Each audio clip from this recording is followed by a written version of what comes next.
একটা মাকড়সার ডিম ফুটে বাচ্চা বের হয়, শত শত ক্ষুদে বাচ্চা। ক্ষুধার্ত বাচ্চাগুলোর পৃথিবীতে আসার পরই খাদ্যর দরকার হয়, কিন্তু মা মাকড়সা বাচ্চাদের ছেড়ে খাবার আনতে যেতে পারে না, এই ভয়ে যে কেউ এসে বাচ্চার কোনো ক্ষতি যদি করে। নিরুপায় মা মাকড়সা শেষমেশ নিজ দেহটা বাচ্চাদের খাদ্য বানায়। বাচ্চারা কুটে কুটে মায়ের দেহ খেয়ে একসময় চলে যায় যার যার পথে। পেছনে পড়ে থাকে মায়ের শরীরের কুলস মা। জাপানের ভয়াবহ ভূমিকম্পের সময়ের কথা। উদ্ধারকর্মীরা একটি ভেঙে পড়া বাড়ির ধ্বংসস্তূপ থেকে জীবিত কাউকে উদ্ধারের আশায় এসেছে। এ সময় বাড়িটির ভেতরের একটা ভেঙে পড়া কংক্রিটের নিচে এক মহিলার মৃতদেহ দেখতে পায় তারা। মহিলাটির পিঠের উপর সিমেন্টের কংক্রিটটি পড়েছিল।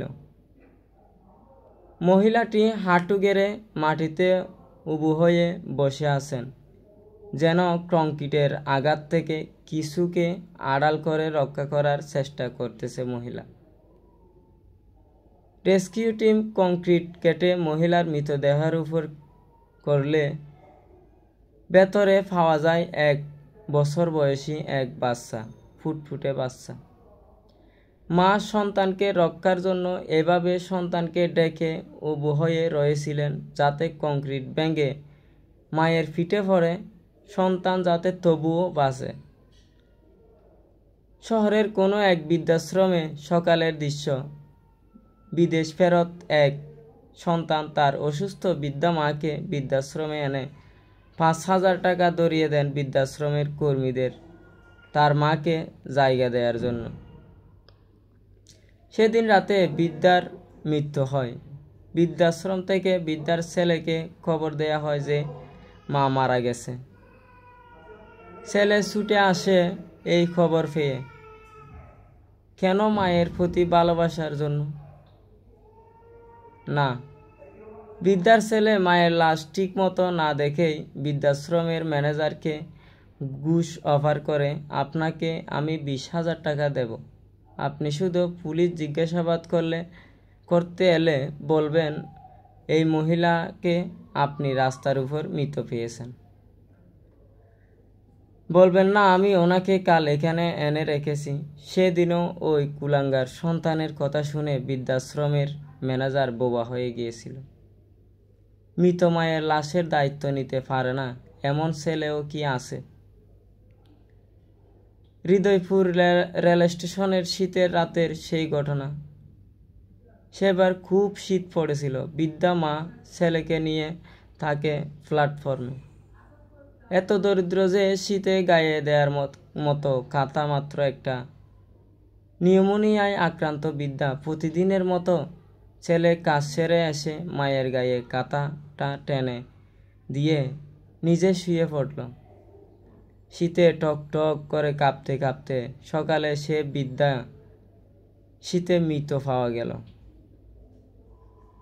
বৃদ্ধার লাশ যখন পাওয়া যায় কাঁথাটা তখন ছেলের গায়ে ছিল। এই হলো আমাদের মা। মাঝে মাঝে চিন্তা করি মা শব্দটার ডেফিনেশন কি, কে হারিয়ে ফেলি।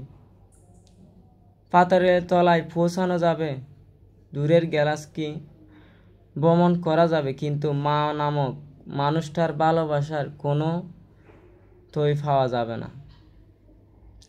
মায়েদের ভালোবাসার পরিমাণ করার মতো কোনো ব্যারোমিটার এই পৃথিবীতে নেই। আমি সৃষ্টিকর্তাকে দেখিনি, আমি আমার মাকে দেখেছি। আর কোনো মায়ের চোখের জল সৃষ্টিকর্তা যে বরদাস্ত করবেন না সেটা হয়তো আমাদের জানা নাই। তাই সবাই যার যার মাকে অবশ্যই ভালোবাসবেন, অবশ্যই নিজের মায়ের প্রতি সচেতন থাকবেন, মাকে অবশ্যই ভালোবাসবেন। তো ভালো থাকবেন, সুস্থ থাকবেন। ভিডিওটা ভালো লাগলে অবশ্যই শেয়ার করবেন। আসসালামু আলাইকুম।